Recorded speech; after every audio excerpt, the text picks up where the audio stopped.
Beneath the quiet hum of the monsoon winds, the rice fields of Cambodia whisper with memories too old for maps and too heavy for the living.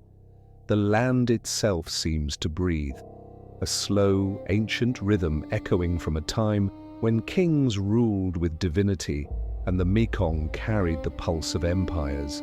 But beyond the temples that tourists photograph, beyond the grandeur of Angkor's stone faces, there are places that the world has forgotten.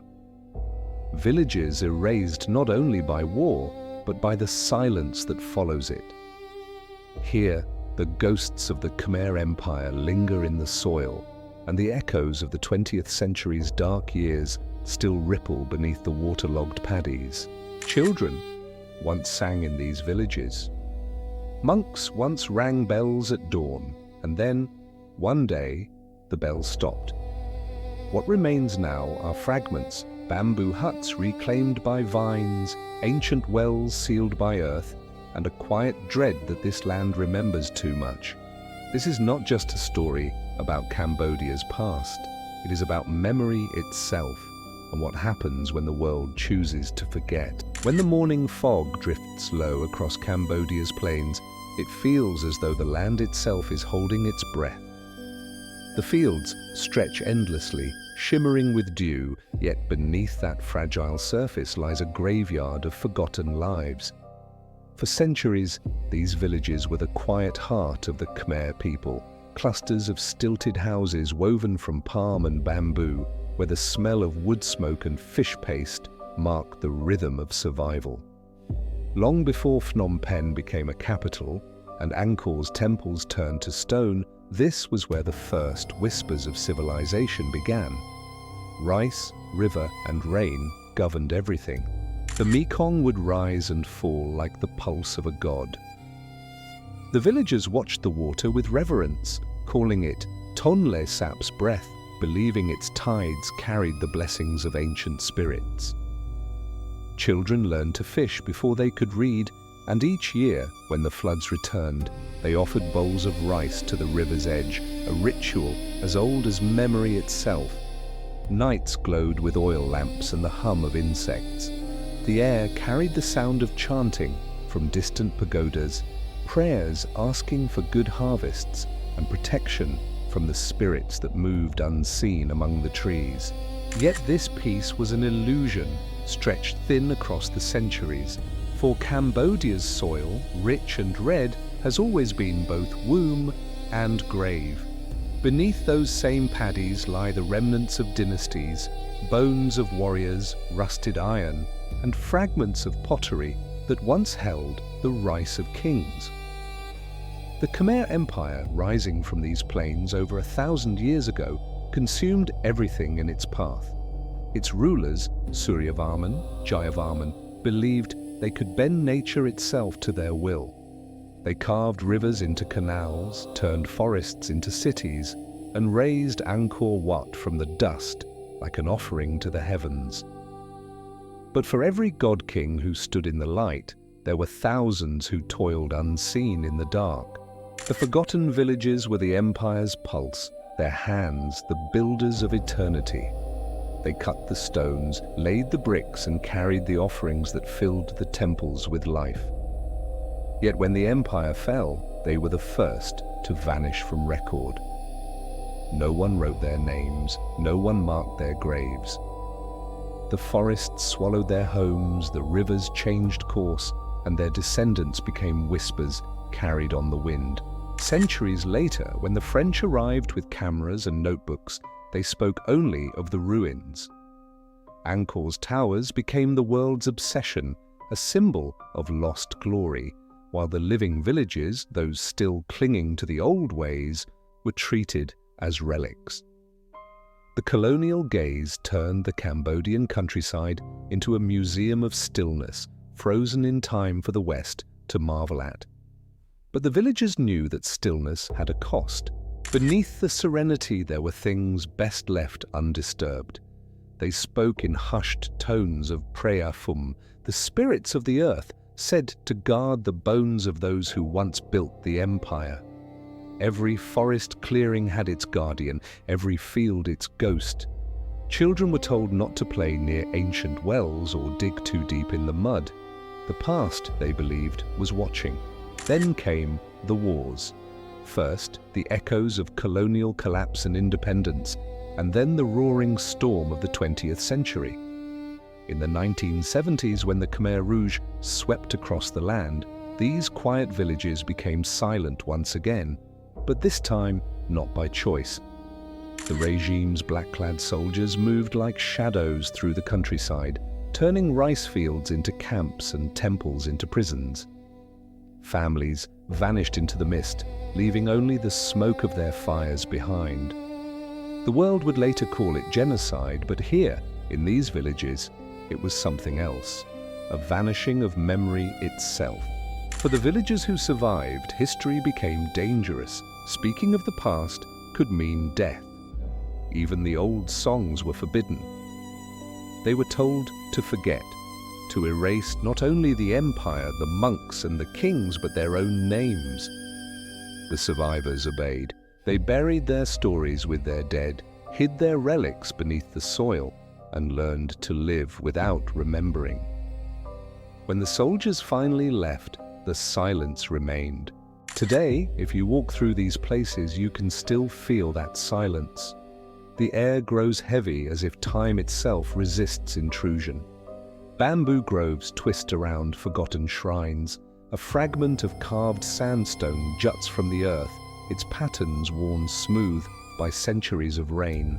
Sometimes the villagers find bones while planting rice, and they stop their work in reverence, whispering small prayers before covering them again. The old believe these are not merely the victims of war, but the ancestors of kings, buried where they once served. The young listen quietly, but do not question. In Cambodia, questioning the past is like calling to the storm. And yet the ghosts have begun to stir. Each rainy season, the floods reveal more fragments, tools, pottery, idols half buried in clay. Archaeologists arrive with notebooks and drones, trying to map what remains of the lost villages. But the locals watch from a distance, their faces unreadable. They say the land does not give up its secrets easily. For them, history is not a puzzle to be solved, but a wound that never closed. When night falls over these plains, the sounds return. The rhythmic beating of frogs, the hum of insects, and sometimes, faintly, the echo of a bell from somewhere unseen. The elders say it is the sound of a pagoda long vanished, still ringing through the ages. Whether it is memory or imagination, no one knows, but it reminds them that the past is never truly gone. It lives beneath their feet, beneath the rice fields, waiting for those willing to listen. As the dawn rises again over the Mekong, the mist curls like incense smoke around the trees. The villagers wake, light their fires, and begin another day, just as they always have, in a world balanced between remembrance and forgetting. The Cambodian plains remain beautiful and haunted, their history written not in books, but in soil and silence. Here, the line between the living and the dead has long since blurred, and the villages that once built an empire now exist only as shadows beneath the harvest sun. Night falls over the Cambodian countryside like a shroud. The stars, dim behind a veil of monsoon clouds, flicker above a land that has learned to live with ghosts. In the small villages that still cling to the riverbanks, fires burn low. The smell of wet earth and wood smoke drifts through the air as elders sit beneath stilted houses, their voices soft and weary. They speak of the old days not as memories, but as warnings. The young listen in silence, their eyes wide, as though afraid the stories themselves might awaken something sleeping in the soil. There is one story they all know, the legend of the silent temples. Hidden deep within the jungle beyond where the roads end are ruins swallowed by roots and vines. These temples, the elders say, were never meant to be found again.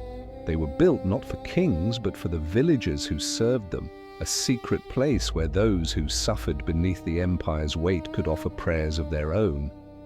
Over time, the temples became places of refuge, sanctuaries for those fleeing both rulers and gods. And when the wars came, they became graves. The jungle reclaimed them completely, covering the stones like a mother covering her children. In recent years, archaeologists have begun to find them, a fallen lintel here, a half-buried Buddha there. To the scientists, it is discovery. To the locals, it is disturbance. They say that when the earth gives up her dead, something must be taken in return. There are tales of workers who fell ill after uncovering an ancient carving, of machines that broke down when they tried to dig too deep.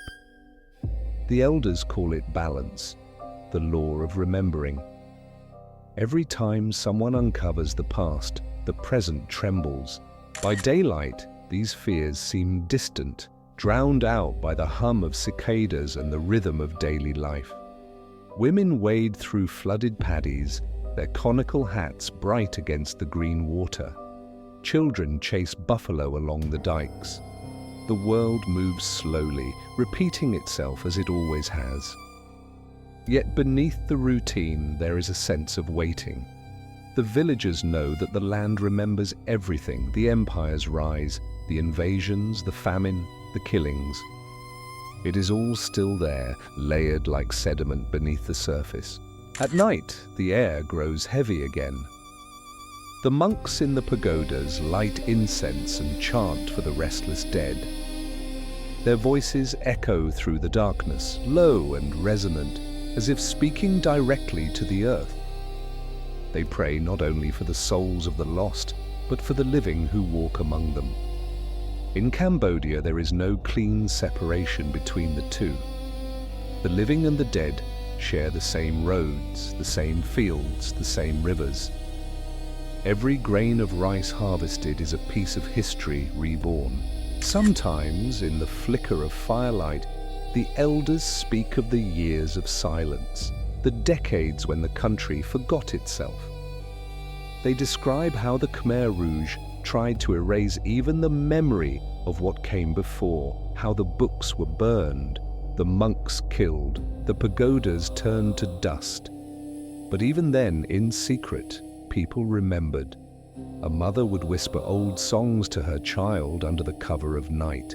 A farmer would leave a small offering at a hidden shrine. These small acts of defiance were the threads that kept the nation's soul from unraveling completely. Today, the new generation stands between two worlds: the modern Cambodia of cities and smartphones, and the ancient Cambodia of spirits and soil. In Phnom Penh, the past is a museum, but here, in the villages, it is alive. The young may not know the names of the ancient kings, but they feel their presence in the rhythm of the harvest and the pull of the river. They are the descendants of the builders, the survivors, the nameless. Their blood carries the memory of both empire and exile. Some nights, when the rain falls hard and the river swells, the villagers say they can hear drums from beneath the water. Not the sound of thunder, but the deep pulse of the past. They believe it is the heartbeat of the old villages, the ones lost beneath the rice fields, reminding them that the land was once alive with song and sorrow. Archaeologists and historians may one day uncover the full story, tracing the lines between empires and ruins, between glory and loss. But the truth of Cambodia cannot be measured in temples or timelines. It is found in the resilience of its people, in their quiet endurance, in the way they continue to plant rice on the same soil that once witnessed empires fall and families vanish. The land feeds them, shelters them, and keeps their history safe beneath its surface, waiting for those willing to listen. There is a saying among the elders: "To know Cambodia, you must listen to its silence." It is a silence that holds both pain and peace, a silence that hums with the voices of those forgotten by history. The villages that once filled the plains are gone, yet they live on, in the stories whispered by grandparents, in the shape of a temple stone reused to build a house, in the prayers offered to unseen ancestors at the edge of the fields. When dawn breaks once more, the mist lifts over the paddies, and the first rays of sunlight catch the dew like 1,000 tiny mirrors. The villagers step into the fields, their feet sinking softly into the same soil that once bore the weight of kings. The world turns quietly, indifferent yet eternal. The ghosts fade with the morning light, retreating to their places beneath the roots and the rivers, waiting for another night, another generation, another act of remembering. The Cambodian countryside stands as both monument and wound, a living memorial to the endurance of the forgotten. Beneath its beauty lies a history too heavy for monuments, too deep for words. It is written in silence, carried in the wind, and guarded by the earth itself. The Cambodian villages may be forgotten by history, but the land remembers. It always remembers. Until next time, stay safe and see you in the next history.